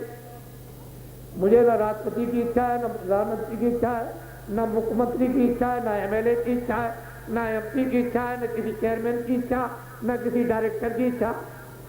जब मुझे किसी चीज की इच्छा नहीं है तो आप मेरा साथ क्यों नहीं दे देते? मैं ऐसा समझता हूं कि जब विश्वामित्र वशिष्ठ ने बुलाकर राम को समझाया कि अगर वास्तव में तुम देश का हित करना चाहते हो और इतिहास वास्तव में आगे तैयार कराना चाहते हो तो ये भेद बदलो, ये भेद बदलो, सिर पर बाल रखो और ये जूठ जट, ये बोरा टाट पट्टी, इसको पहन के चले जाओ जंगल में 12 बरस अखंड तपस्या करो। उससे रिद्धि सिद्धि शक्ति और ज्ञान जब प्राप्त हो जाए तो मैं खुद आदेश दे दूंगा, आप काम करो। गुरु की आज्ञा को मानकर सिर पर चल दिए और 12 बरस तक अखंड तपस्या की और इतना बड़ा इतिहास बदल के आपके सामने खड़ा कर दिया कि आप कितने त्रेता, कितना समय बीत गया, पूरा द्वापर, और अभी तक आप नहीं छोड़ रहे। बीच में फिर कोई और आ गए। गुरुओं ने आदेश दिया कि देखो तुमको कुछ काम करना है तो वेद बदल लो। तो कृष्ण भगवान को वेद बदला दिया। जो जेल में पैदा हुए थे, ये ऋषियों ही का काम था, आपको नहीं मालूम, तो आप मेरा साथ देगा। मैं लंबी चौड़ी व्याख्या कुछ नहीं जानता, मेरे जो मस्तक में है वो मैं आपको बताऊंगा नहीं। मुझे आपसे कोई धन दौलत नहीं चाहिए और मैं कोई गलत काम आपसे कराना नहीं चाहता। मैं कोई गलत काम कराऊं तब मत करना। मैं कुछ आपसे नहीं चाहता, लेकिन इतनी बात जरूर है कि जो जज है उनकी महीने में तनख्वाह 10,000, जो उससे छोटे अधिकारी उनकी 6,000 और उससे छोटे अधिकारी उनकी 4,000 और जो सबसे निम्न श्रेणी का जो कर्मचारी छोटा से छोटा उसकी 2,000। मुझे पूरा विश्वास है कि आपका पालन पोषण इतने में हो जाएगा और इसमें से पालन पोषण करके कुछ बचा भी लोगे अपने ब्याह शादी के लिए। फिर तो मैं ऐसी बात बता दूंगा कि जिससे आपकी बीमारी भी दूर हो जाएगी, अशांति भी दूर हो जाएगी, झगड़ा भी दूर हो जाएगा। झूठे मुकदमे चलते हैं, ऐसी बात बताऊंगा कि झूठे मुकदमे और झूठी गवाहियां भी खत्म हो जाएंगी। पैसा तो इसी में जाता है, बीमारी में सबसे ज्यादा इसी में सब चला जाता। तो मैं तो ऐसा रास्ता जानता हूं कि तुम्हारा इधर भी रास्ता बना दूं और उधर तुम्हारी आत्मा का भी बना दूं, लोक भी बना दूं, परलोक भी। तुमको मरने के पहले मुक्ति मिले, स्वर्ग और वैकुंठ मिल जाए। आए मुसलमानों, तुमको नजात मिल जाए, तुम उधर परमात्मा का साक्षात भी करो और तुम उस खुदा का दीदार भी करो। इधर भी तुम्हारा काम, उधर भी। बात तुमको माननी पड़ेगी और साथ देना पड़ेगा, वो बताया जाएगा। सेठ साहूकार छोटे और बड़े, क्यों तू रोता है? मैं तो 45 दिन से लगातार बोल रहा हूं। एक दिन भी कभी ऐसे नहीं तुमको वो चीज दिखाऊंगा जो तुमको आश्चर्य होगा। सेठ साहूकार छोटे और बड़े, तू मेरा साथ दे दे, मुझे तेरे धन से कोई जरूरत नहीं। जब मैं तेरे दरवाजे पर धन मांगने आऊं तो जूता लेके खड़ा रहना कि आपने कहा था कि धन की जरूरत नहीं, मुझे जरूरत नहीं है। अपना धन अपने पास में अरब हो तो रखना, लेकिन साथ देना पड़ेगा और बात को मानना पड़ेगा। जितना भी तुम्हारे पास में धन है, 1 नंबर और 2 नंबर का, यानी व्हाइट और ब्लैक, जितना भी तुम्हारे पास में व्हाइट 1 नंबर का सफेद है, उसका जितना टैक्स देते हो देते रहना, लेकिन तुम्हारे घरों में कोई तलाशी नहीं, बड़े ध्यान से। और तुम्हारे पास में ब्लैक 2 नंबर का काला 1 अरब रखा हुआ, कोई तलाशी आपके घर में नहीं, ना व्हाइट की तलाशी ना ब्लैक की, ना अधिकारियों के यहां तलाशी, ना कर्मचारियों के यहां तलाशी, ना किसानों के यहां तलाशी, ना मजदूरों के यहां तलाशी, कोई तलाशी किसी के यहां नहीं। और ब्लैक पर जो काला है 1 नया पैसा आपको टैक्स नहीं देना पड़ेगा, लेकिन बात आपको हमारी माननी पड़ेगी और हमारा साथ देना होगा। आए सेठ साहूकार, आज नहीं तो कल देना। मैं तुझे यह विश्वास दिलाता हूं कि जितनी भी पूंजी तेरे पास में ब्लैक होगी, काली 2 नंबर की पूंजी, उसका 1 नया पैसा टैक्स नहीं। और 2 मिनट में 2 लेने तैयार होती हैं, 3 मिनट नहीं लगेंगे 2। कोई रात को सोचने की जरूरत क्या है, 24 घंटे और 6 महीने, 2 मिनट के अंदर 2 लेने तैयार। किसी के घर में कोई भी तलाशी नहीं, ना काले की ना सफेद की, ना ब्लैक की और ना व्हाइट की। और ब्लैक पर 1 नया पैसा टैक्स आपको नहीं देना। अगर तुम हिंदुस्तान के सब लोग साथ दे दो तो 24 घंटे के अंदर मैं सारे हिंदुस्तान की जितनी ब्लैक पूंजी है बिना किसी टैक्स के और सब कुछ व्हाइट करवा सकता हूं।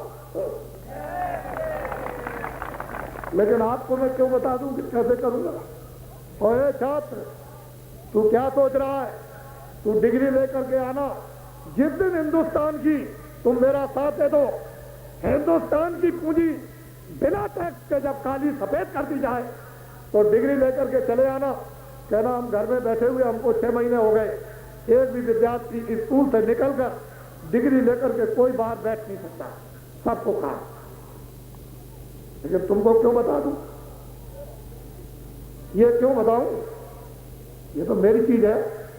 मैंने ऐसे आदमियों को हिंदुस्तान में तैयार कर दिया। क्या तुम में से कोई ऐसा आदमी है जो एक दिन ये आवाज लगा दे कि तुम लोग बोरा पहन लो? एक दिन की आवाज पर 1 करोड़ लोगों ने बोरा पहन लिया, आपको ये ख्याल नहीं? अगर इनसे कह दूं कि तुम बोरा उतार दो और लगोटी लगा करके बाजार में बोरे की घूमो, ये करोड़ों आदमी बोरे लगोटी लगाकर बाजार में घूमेंगे। जो आदमी करोड़ों आदमियों को बोरा पहरा सकता एक दिन की आवाज पर, तो तुम्हारी ये ब्रेन बुद्धि किधर गई? तो क्या नहीं उनसे करा सकता? हमको कुछ नहीं करना, हम तो तुमने से पकड़ेंगे और कह देंगे ये काम कर दो। रास्ता हम बता देंगे, हम सब कुछ बता देंगे और कहेंगे ये काम कर दो। हमको तो काम करके आपको दिखा देना। फिर हम खड़े होकर कहेंगे, जंगल में जाकर मंच लगाकर सब किसानों को बुलाकर कि हमने तुमको वचन दिया था और वादा किया था कि हिंदुस्तान के किसानों का कर्जा 37 साल का मैं ब्याज से माफ करवा दिया जाएगा। बोलो किसानों, तुम्हारा कर्जा माफ हुआ कि नहीं? जब ये किसान दोनों हाथ उठाकर कहेंगे कि मेरा माफ कर दिया गया, तब ये बाबा जी सत्यता को मानता है, मानने वाला नहीं। ये सब ऐसी वैसी बात नहीं करता। इसी तरह से कर्मचारी अधिकारियों से पूछेंगे कि बोलो हमने जो कहा था वो करवा दिया कि नहीं?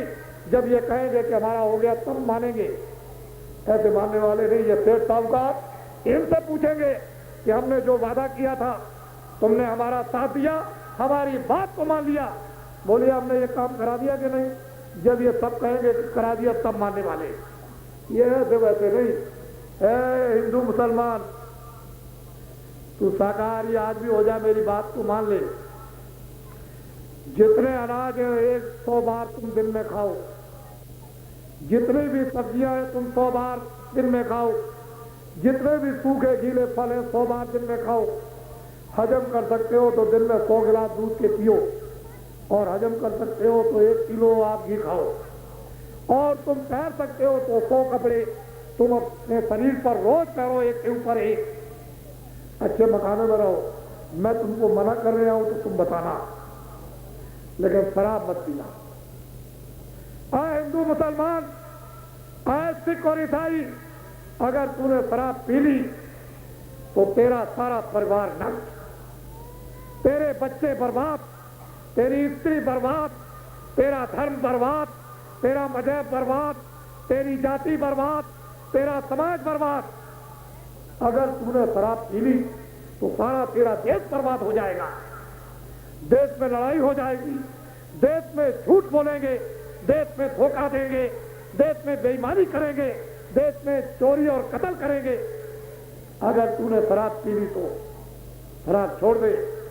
अब भी मान ले, हमने बड़े बड़े राज बिकते देखे, जिम्मेदारी जागीरदारी बिकते देखी, हमने अपने जीवन में बड़े बड़े धनी मानी, उनको हमने खत्म होते देखा। इस शराब के नशे में ये छोड़ दे, शाकाहारी जीवन को रख ले। देख तेरी सब चीजें वापिस आ जाए लौट कर, सबको भोजन मिलने लगे। तुझे क्या मालूम कि जल पृथ्वी अग्नि वायु आकाश ये क्या चीज है? क्या तुझे पता है कि कैसे देवता हैं? क्या पता है तुझको ये कितने बड़े शक्तिशाली हैं? ये जल पृथ्वी अग्नि वायु आकाश ये पांचों देवता है। सतयुग और त्रेता द्वापर का सोना चांदी हीरे जवाहरात, जिनके लिए किताबों में लिखा हुआ है कि नीचे से ऊपर तक मरिया हीरो की दम दम दम दम करती, आगे क्या पानी में गल गए? उनमें से एक भी नहीं गला। सोना सब पड़ा है, ये चांदी पड़ी है, हीरे जवाहरात अथाह पड़े हैं, लेकिन जल पृथ्वी अग्नि वायु आकाश ये पांचों अपने दामन में, अपने अंचलों में इन सब चीजों को छुपा करके उन्होंने रख लिया। तुमको ये क्या मालूम कि ये क्या क्या चीज दे देंगे? लेकिन तुमको ये सोचना चाहिए कि अगर हम इनके अनुकूल चले तो सब चीजें मिल जाए। गांव की औरतें भी हीरे पहने, गांव की औरतें भी सोना ही सोना पहने, गांव की औरतें चांदी चांदी पहने, लेकिन आप उनके अनुकूल नहीं चलोगे तो बच्चा अभी तुमने तकलीफ क्या देखी? मुसीबत तो आगे आ रही है। अरे अभी तो टैक्स न मालूम कितने लगेंगे, वो तो आगे आ रहे। अभी कितनी महंगाई है, वो तो आगे आ रही। अभी कितनी तलाशियां होंगी, वो तो आगे आ रही। ये लीगल गैर लीगल सामान जबरदस्ती उठ के चला जाएगा। आपको अभी पता ही क्या है कि आगे सब फकीर महात्माओं की, हिंदू मुसलमान सब बात को याद करेंगे और सब चिल्लाएंगे, लेकिन वो तो इस तरह के तब भी आपकी मदद करेंगे। हमने ये काफिले का संकल्प बनाकर आपके सामने लाए हैं।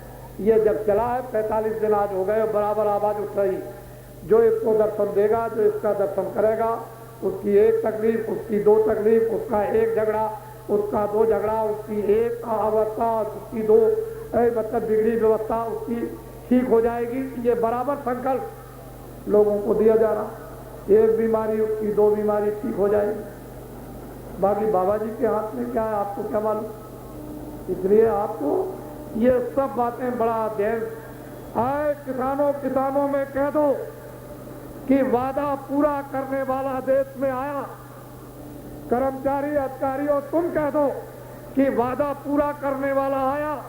जब तुम्हारे बच्चे और स्त्री जब बीमार नहीं पड़ेगी, तुम्हारा वो वेतन खर्च उसमें नहीं होगा, तो कपड़े और खाने में कितना लगेगा? तो तुम्हारा बचेगा। तुमको ऐसा रास्ता बता दिया जाएगा।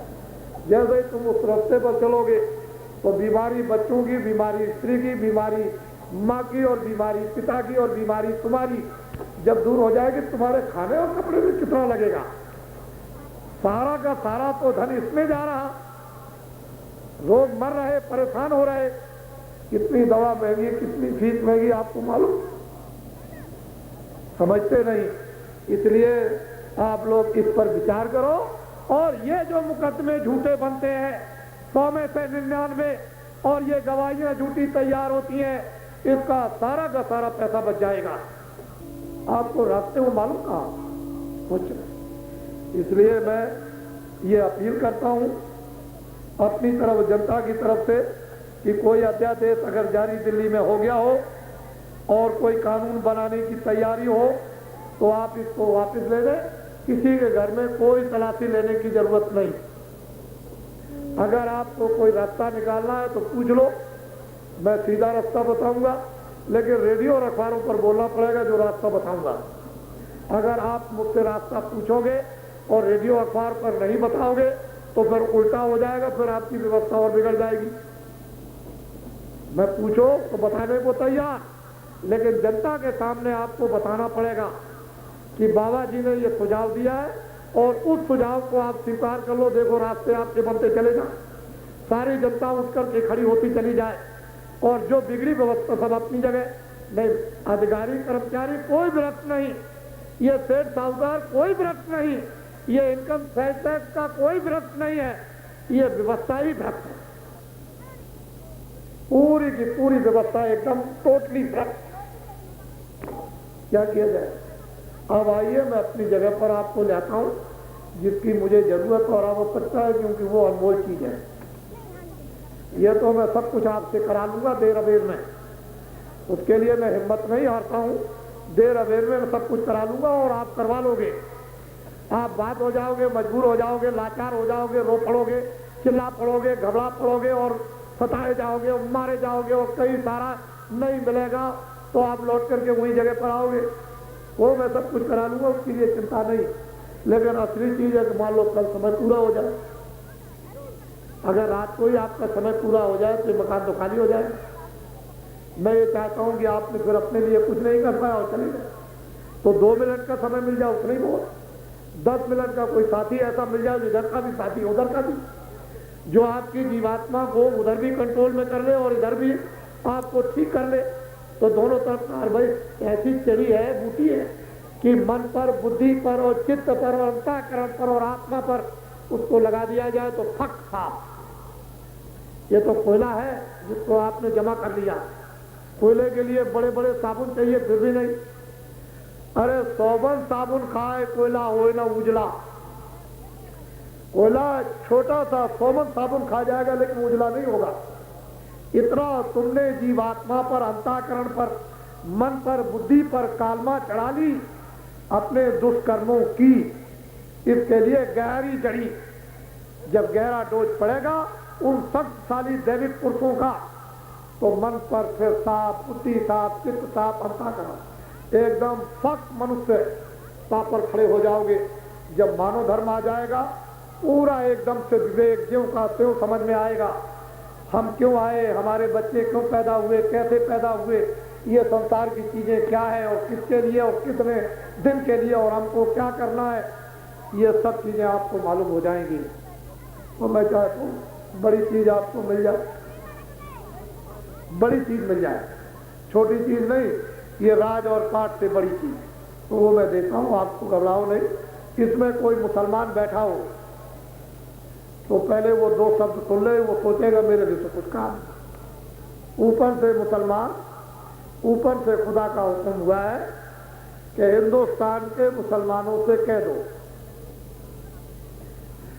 मुसलमान ऊपर से खुदा का हुक्म हुआ है कि हिंदुस्तान के मुसलमानों को बता दो कि मुसल्लिम, रहमान, ईमान, मुसलमान, इनको ये कह दो कि तुमने जिन मुसलमानों ने अपना ईमान और रहम बेच दिया उनकी इबादत कबूल नहीं हो रही। ऊपर से खुदा का हुक्म हुआ है कि मुसलमानों को कह दो कि तुमने जिन मुसलमानों ने अपना रहम और ईमान बेच दिया उनकी इबादत कबूल नहीं हो रही, तो तुम्हारा वक्त सब जाया होगा। ऊपर से हुक्म हुआ है खुदा का कि मुसलमानों से कह दो कि जिन मुसलमानों ने रोजी रोटी के लिए अपना ईमान, रहम, गुनहगार और काफिरों को बेच दिया और खुदा का यकीन खत्म कर दिया, खुदा ने हुक्म दिया कि मुसलमानों से कह दो कि सख्त सजा दी जाएगी। अब बोलो आप क्या करोगे? ये तो खुदा का हुक्म हुआ है, इसको कैसे आप काट दो? ऊपर से खुदा का हुक्म हुआ है कि इनको कह दो मुसलमानों को कि मुल्ले और मौलवियों को छोड़ा गया था कि मुसलमानों के ईमान और रहम की हिफाजत करना। ऊपर से खुदा का हुक्म हुआ है कि मुल्ले और मौलवियों ने सबसे पहले अपने ईमान और रहम को बेच दिया इस रोजी रोटी के लिए और खुदा का यकीन खत्म कर दिया। खुदा ने हुक्म दिया है कि उनको, मुल्ले और मौलवियों को मुसलमानों से ज्यादा सख्त सजा दी जाएगी। अब बोलो आप क्या करोगे? ये सोचने की चीज है। एक जरूर ऊपर से हुक्म हुआ है कि इनको एक बार मौका दे दो सबको। इनसे कह दो मुसलमानों से कि तुम फिर से अपने ईमान और रहम को वापस लाकर इबादत के वक्त 1,00,000 बार गुनाहों की माफी मांगो और ये कहो कि आइंदा इस पेट के लिए हम गुनहगार काफिरों को अपना ईमान और रहम कभी नहीं बेचेंगे और पूरा पूरा हम यकीन खुदा पर करेंगे, तो शायद हो सकता है कि तुम्हारी इबादत कबूल। शायद अगर तुम ऐसा करोगे तो उसने मौका दिया तो हिंदुओं के लिए कोई अलग आदेश होगा, अलग आदेश नहीं होगा। इसलिए आप अनमोल चीज को लीजिए, शाकाहारी जीवन आपसे शुरू कर दीजिए, पर आपको पीना नहीं, अनमोल चीज लो। मैं वो चीज देने आया हूं क्योंकि मुझे आपको दलदल से निकालकर किनारे पर खड़ा करना है, और जब किनारे पर खड़े हो जाओगे तो फैज का मजा आ जाएगा। तुम्हारे पर और पैर भी नहीं भीगेंगे और तुम अपनी जान भी नहीं गंवाओगे, खा लोगे, पेट भर लोगे और जब चाहोगे तब उड़ करके चले जाओगे। तो गृहस्थ आश्रम, समाज और देश ऐसा चाहिए कि किनारे बैठ करके खूब क्षणिक आनंद ले लो, शुद्ध, गंदा नहीं, क्षणिक आनंद शुद्ध लो, लेकिन शुद्ध भी शारीरिक क्षणिक ही आनंद है, अस्थायी नहीं। और धीरे से खा लो, पेट भी भर लो, शरीर की रक्षा भी कर लो, दवा, कपड़े, खाना, दूध की ये सब दे दो, और इसी में से धीरे से अपनी आत्मा को जगाकर और धीरे से किनारे कर लो। और जब वो हुक्मनामा लेकर आए कि भाई तुम्हारा हुक्म हो गया, मकान खाली करो, कि मैं तो तैयार था, मैंने तो सब देखिए बोरी बिस्तर बांध करके रखा, मैं तो चलने की इंतजारी में था कि आप कब आएंगे, ये देखिए, चलिए मैं चल, बस उसके साथ कहे जो पहले से निकल चलो कि लो ये मैंने छोड़ दिया इस किराए के मकान को, और जो आपने जिस लिए दिया था वो तो काम हो गया। तो ये मनुष्य शरीर जिस लिए दिया गया वही काम आप कर लीजिए, वो नहीं किया तो बड़ी तकलीफ, बड़ी पीड़ा, बड़ी मुसीबत। तो आप परमपिता परमात्मा का आप सच्चा राज, सच्चा वेद, सच्चा रास्ता और सच्चा नाम और सच्चा रूप और सच्चा उसका मुकाम बड़ा सरल है, बड़ा सीधा है, बड़ा आसान। स्त्री कर सकती हैं, बच्चे कर सकते हैं, 12 वर्ष के ऊपर के बच्चियां कर सकती हैं, पुरुष कर सकते हैं, लेट के करो, बैठ के करो, खड़े होके करो, जैसे आपको सुविधा है। मेरी तरफ से कोई बंधन नहीं, लेकिन आपको थोड़ा करना पड़ेगा। आप इसको ले लीजिए, मैं अभी आपको दिए देता हूं, 10 मिनट लगेंगे मुझको देने में। जो जो भगवान का नाम बोलूंगा सब लोग एक साथ एक आवाज में बोलना, कोई भी आगे पीछे नहीं बोलेगा। आपकी आवाज मेरे कानों पर धीरे धीरे आनी चाहिए, ताकि मैं ये समझ लूं कि आप नाम का शुद्ध उच्चारण कर रहे, यानी लेकिन तुमको कुछ मेहनत करनी चाहिए। लानत है ऐसी जिंदगी पर, बेकार है, तुमने सब समय विधियों में खो दिया और फिर भी तुम्हारा पेट नहीं भरा, फिर भी तुमको शांति नहीं मिली, फिर भी जीवन को तुम सुरक्षित सदाचारी नहीं रहे, क्या फायदा। अब जो समय बचा है उसमें थोड़ा बहुत खेती करो, दुकान करो, कपड़े पहनो, खाना खाओ। तुम लाख रखे हो, 1000 रखे हो, उसको फेंकने की जरूरत नहीं, लेकिन बुद्धि में ज्ञान रखो कि ये तो हमारे इसके लिए है, ये तो हमको जो भाग में हमको रोज मिलेगा, हम नया काम करें। इसी पीरियड में खेती जवानी में करो, दुकान जवानी में करो, नौकरी जवानी में करो, बच्चों को जवानी में इनको पैदा करो, जवानी में इनकी सेवा करो, और जवानी में ही अपनी आत्मा के लिए यानी धन जमा करना, जवानी में भजन करना। बुढ़ापा हो जाएगा, भजन अजन कुछ नहीं होगा, न बच्चों की सेवा होगी, न नौकरी होगी, न काम होगा, न खेती होगी, न दुकान। बुढ़ापे में तो इंद्रियां थक जाएंगी। जो कुछ करना है जवानी में, इसको मत करो, ये काम मत करो। ये असली चीज है, ये भेद है, ये राज है, ये उसका गोपनीय, ये असली मंत्र है, असली रास्ता है वहां पहुंचने का। और इसी को, इसके लिए हम लोग तलाश करते हैं, कहीं कोई बताता नहीं, किसी को मान कोई जानता नहीं। तो इसलिए रामायण कुछ बता नहीं सकती, क्योंकि जब वो थे तब तो उन्होंने जाना नहीं, लोगों ने। जब चले गए अब आपको रामायण क्या पता चले। अरे कृष्ण उपदेश देते देते मर गए, छोड़ के चले गए। कृष्ण हिजड़ा कहा, नपुंसक कहा, अधोगति में चला जाएगा, और कृष्ण की बात समझ में अर्जुन की नहीं आई, और गीता लिख कर चले गए। अब गीता समझ में कैसे आए। इसी तरह से बड़े बड़े कष्ट महापुरुष फकीरों ने उठाए वो आपके लिए, लेकिन आप जब जब पैदा होगे तब कोई ना कोई आपको मिलेगा, उसी की खोज करनी चाहिए थी। पिछले बहुत अच्छे हुए, हम सब पूरा मानते हैं, लेकिन अब चले गए, अब तो आपको नया किसी को खोजना अब चले गए वो तो उनको आपने देखा नहीं, देखा होता तब तो ठीक था, अब तो देखा नहीं, अब क्या पता चले। अगर वही खड़े हो जाए कि हम राम हैं, हम कृष्ण हैं, हम मोहम्मद है, हम ईसा है, हम मूसा है, हम शंकराचार्य हैं, तो आप मानोगे, विश्वास करोगे? लेकिन जब वो शक्ति जाग जाएगी, जब आत्मबोध हो जाएगा, आत्मज्ञान होगा, कान खुल जाएंगे, आंख खुल जाएगी, जब अंधकार चला जाएगा और जब प्रकाश में खड़े होंगे, जब त्रिकाल ज्ञान होगा, तब कहोगे भाई तो वही चीज है, समय समय पर वही बोध आता है। ये तो शरीर क्षणभंगुर है, बोध आएगा, काम करके चला जाएगा, फिर दूसरे शरीर में आएगा, फिर तीसरे में आएगा, फिर चौथे में आएगा, फिर सतयुग में आएगा, फिर त्रेता में आएगा, फिर द्वापर में आएगा, कलयुग में। बात सुनो, कलयुग में कलयुग जाएगा और कलयुग में सतयुग आएगा। अभी कलयुग नहीं गया ना, अभी सतयुग आया, लेकिन कान में ये बातें सब डाले रहो कि बाबा जी ने ये कहा कि कलयुग में कलयुग जाएगा और कलयुग में अभी सतयुग आएगा। अभी ना कलयुग गया ना सतयुग आया, इसलिए मैं आपको ये असली चीज, मैं इसी के लिए परिश्रम कर रहा हूं कि जमीन अगर तैयार मिल जाए तो मुझे उठाने में क्या देर लगे। जमीन तो बिल्कुल खराब है, जब मन खराब, बुद्धि खराब, चित्त खराब, अंतःकरण गंदगी से और जीवात्मा लदी हुई है तो सफाई करने में इसमें देर लगेगी। अगर तुम्हारा घर तैयार हो तो मुझे भरने में क्या देर लगे? मैं तो फट तुमको उठा करके ऊपर ले जाऊं, और अभी जबरदस्ती करता हूं तो तुम कहोगे मेरा बच्चा जा रहा, मेरी स्त्री जा रही, मेरा मकान जा रहा, मेरी खेती जा रही, मेरी दुकान, तो तुम कहोगे कसाई आ गया। तो मैं किसी का घर बार नहीं छुड़ाता हूं, अपनी दुकान में, खेती में, दफ्तर के कामों में रहो, बच्चों की सेवा, आए गए रिश्तेदार, अतिथि की खूब अच्छी तरह से सम्मान के साथ इज्जत सेवा करो। इससे नहीं, ना मैं कोई ऐसी बुरी चीज आपको सिखाता हूँ, कोई घर बार नहीं छोड़ना, ना धन को बिकवाता हूँ, ना कपड़ों को बिकवाता हूँ। हाँ ये जरूर है कि देश का एक काम करना है, तो मैंने 1 करोड़ आदमियों को टाट जरूर पहरा दिया। एक आवाज पर स्त्रियां भी कहती हैं कि मुझे भी हुक्म आदेश दे दीजिए, मैं भी टाट पहनूं। मैंने कहा नहीं, तुमको आदेश नहीं।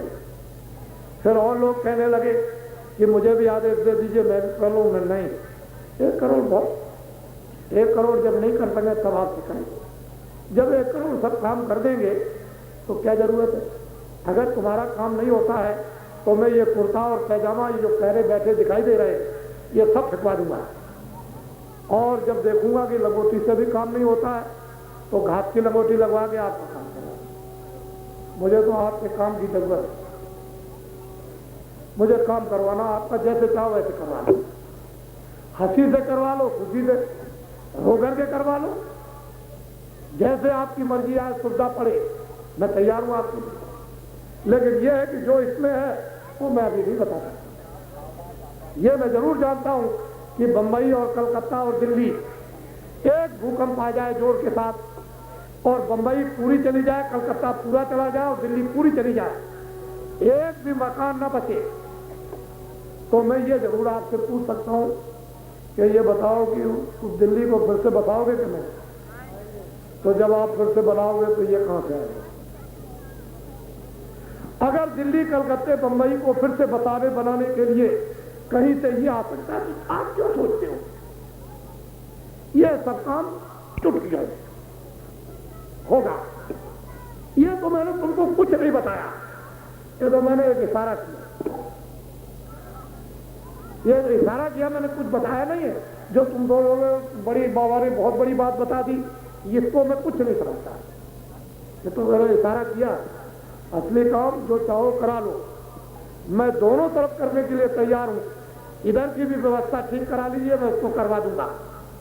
उधर की व्यवस्था ठीक अपनी आत्मा की करवा लीजिए, मैं तैयार हूं। उसको औरों से भी करा सकता हूं, मैं खुद कर दूंगा।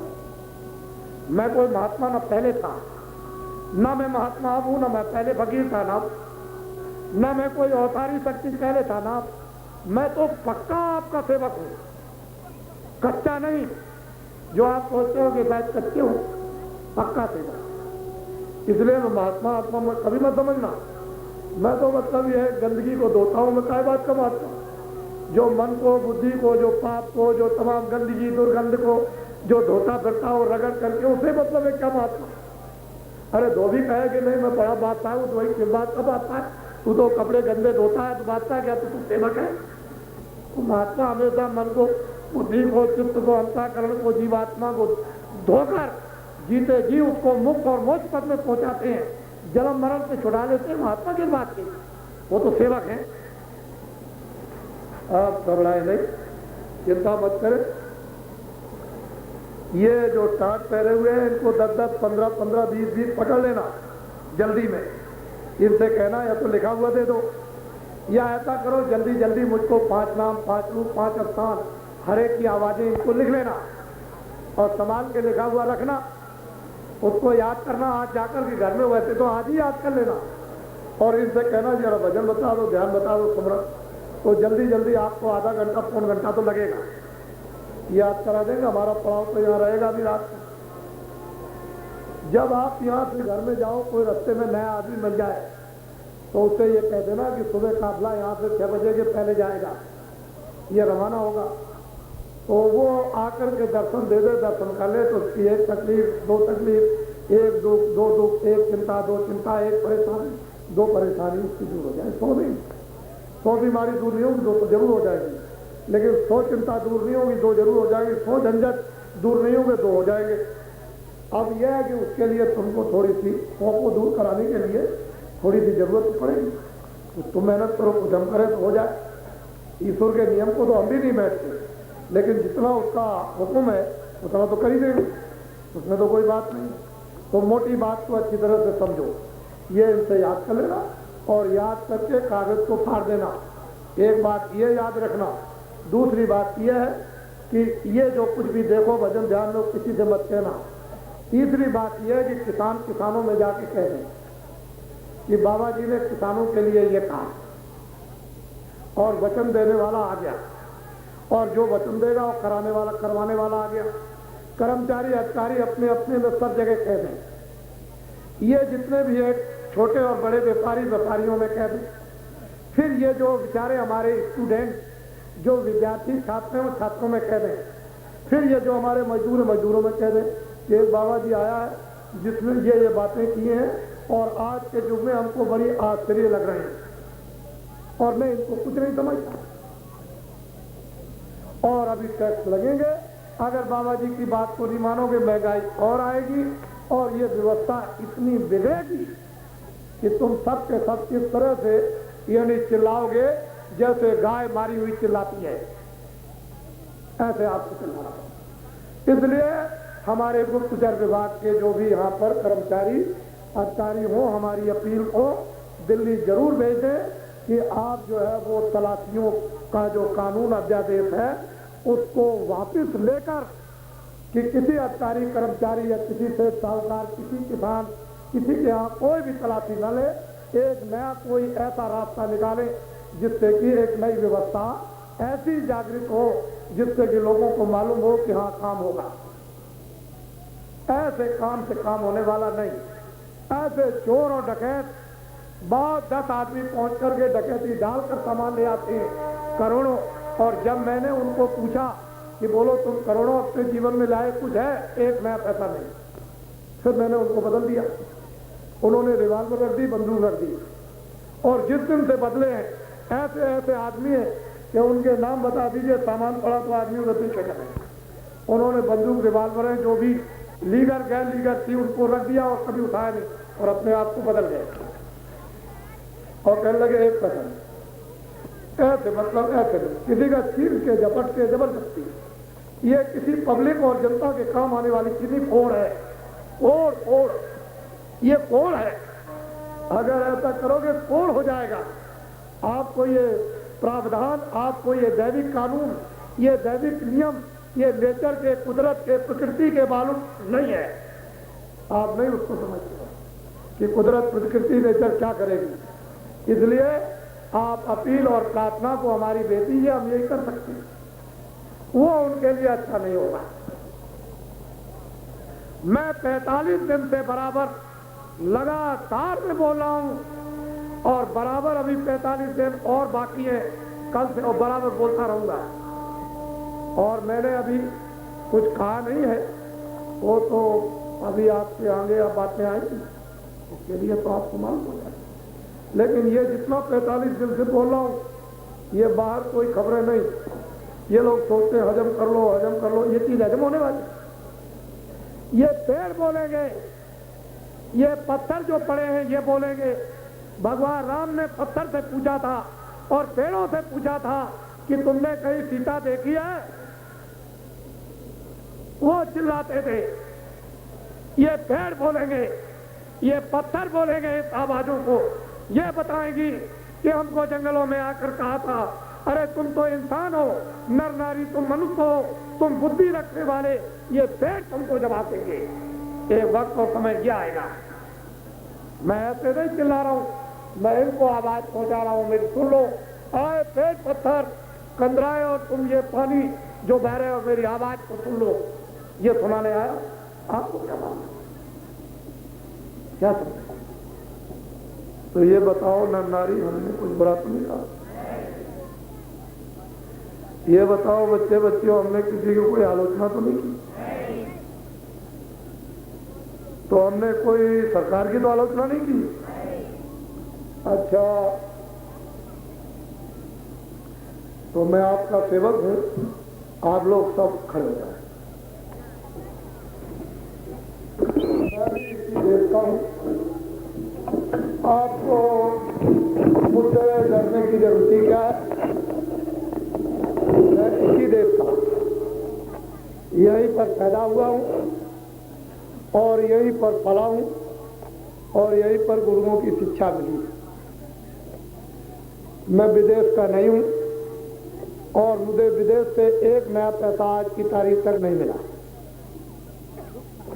आगे कोई मुझको इसलिए मिलने की जरूरत नहीं कि मैं रात अपने धर्म भूमि का भक्त हूं, मुझे कोई देगा ही नहीं, क्योंकि वो जानते हैं कि ये धर्म भूमि इस क्षेत्र के भक्त हैं। अरे मुसलमानों हिंदुओं, ऊपर से खुदा का हुक्म हुआ है कि हिंदू और मुसलमान मिलकर आपस में मोहब्बत और प्यार के साथ रहें, एक दूसरे के काम आए। न ये जमीन मुसलमानों की है, न ये धरती हिंदुओं की। जिस काम के लिए तुम यहां पर आए हो, अपना अपना काम कर लो। मुसलमान इस रूह को नजात दे, हिंदू इस जीवात्मा को स्वर्ग मुक्ति और मोक्ष दें। मुसलमान भी, वो भी ये बात समझ लें कि समय पूरा होते हुए उनकी रूह निकाल दी जाएगी, जिस्म दफना दिया जाएगा, हिंदुओं के शरीर से जीवात्मा निकाल दी जाएगी और इनको जला दिया जाएगा और दोनों वहां पर पहुंचेंगे। एक ही तख्त है, उनसे पूछा जाएगा कि तुम ये बताओ कि जमीन पर तुमने कितने गुनाह किए और कितने अच्छे काम। तो मुसलमानों तुम क्या जवाब दोगे? मोहम्मद साहब तुम्हारी तरफ से कोई गवाही नहीं देंगे और भगवान राम और कृष्ण तुम्हारी तरफ से कोई शहादत नहीं देंगे। तो बताओ फिर, जब इतने बड़े बड़े देवता तुम्हारी तरफ से गवाही नहीं देंगे और तुम्हारी उस समय उस न्याय के सामने तुम्हारी कोई मदद नहीं करेंगे, तो बेटा इससे मालूम ये होता है कि हम लोग बिल्कुल दूर, पास में नहीं है।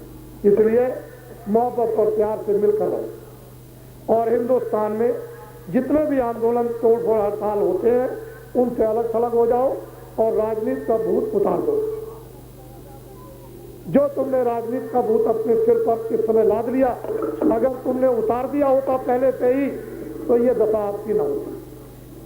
अब भी तुम मान लो राजनीति का भूत अपने से उतारो और ये कहने लगो इससे हमें क्या प्रयोजन, जितनी जरूरत है उतना ही तुम अपनी भरण पोषण के लिए तो ये काम करो, लेकिन बाकी राजनीति का भूत अपने सिर पर मत चढ़ाओ। इसी ने मानव धर्म को, ये मानव कर्म को, इसी ने अध्यात्म धर्म दोनों को सबको डुबा दिया, न इधर के न उधर के। अब वो परेशानी तो जो भी महात्मा, जो फकीर, जो भी ऋषि मुनि, जो और जो शक्तियां आएंगी उनको मेहनत तो करनी पड़ेगी। बगैर मेहनत के साधारण काम नहीं होगा। उसी मेहनत का इतिहास बनता है। ये जो कुछ बनेगा ये इसलिए, ये जो काफिला जो जा रहा आपके सामने 10,000 किलोमीटर का, इसका उद्देश्य है, इसका एक संकल्प है। वो संकल्प सूत्र का एक धागा, जैसे बहन अपने भाइयों को बांधते हैं, ऐसे एक धागा तैयार हुआ जा रहा है। आप देखते रहिए, अभी देखिए क्या होता है। इसलिए इस परिवर्तन को कोई नहीं रोक सकता। ये भारत में परिवर्तन ऐसा होगा कि किसी के स्वप्न और ख्वाब में भी नहीं है। इतना भारी परिवर्तन होगा, तभी इतिहास बन जाएगा। और वो परिवर्तन नहीं हो तो फिर किस बात का इतिहास, किस बात का? और वो चीजें न मुसलमान के ख्वाब में, न हिंदुओं के स्वप्न में। और ये हमारे जो बुद्धिजीवी हैं, जो अपने को समझते हैं हम बड़े ब्रेन के हैं, मानते हैं हम उसकी इज्जत करते हैं, ये बात नहीं है। लेकिन अब यह है कि हम उससे काम न लो तो किस बात की इज्जत? जो बच्चे स्कूल में पढ़ते हैं वो फर्स्ट डिवीजन, वो बड़े बड़े पदों पर चले जाते हैं। इच्छा तो सभी करते हैं कि हम सभी फर्स्ट डिवीजन आए, लेकिन नहीं आते। कुछ ही बच्चे आते हैं, कुछ सेकंड डिवीजन होते हैं, कुछ थर्ड डिवीजन, कुछ फोर्थ डिवीजन फेल हो जाते हैं। तो जो बड़े बड़े पदों पर जाते हैं वो फर्स्ट डिवीजन ब्रेन, जो ये बेचारे बड़े पद पर नहीं जा सकते हैं तो ये छोटे मोटे जो व्यापार में फंस जाते हैं, कभी मौका लग गया साल 2 साल 4 साल में तो लाखों का वारा न्यारा, तो बिजनेस में चले जाते हैं। और जो थर्ड डिवीजन के होते हैं वो सोच के हटाओ, जाने दो, थोड़ा हटाओ, कौन आफत मोल ले।